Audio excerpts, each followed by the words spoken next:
Hello, plant enthusiasts. Welcome back to our channel. Today, we're diving into the fascinating world of grafting. Specifically, we'll explore the best techniques to use during the vibrant spring season. So grab your gardening gloves and let's get started.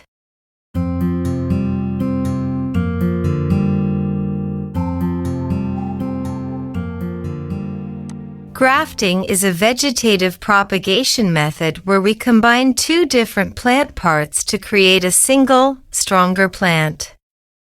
We have the rootstock, the sturdy base, and the scion, the desired part we want to propagate. Spring is the perfect time for grafting, and here's why: the sap flow is high, which promotes rapid healing and growth.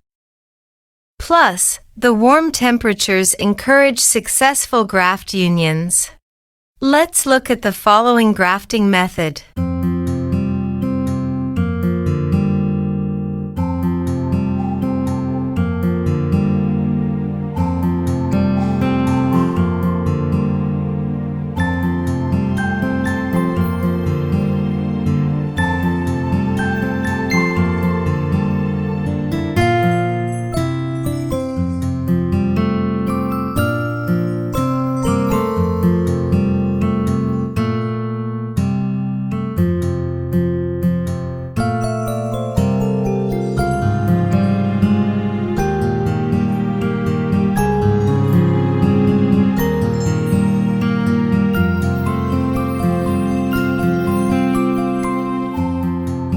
And there you have it. Mastering grafting techniques during spring opens up a world of possibilities for your garden. Experiment, learn, and watch your plants thrive.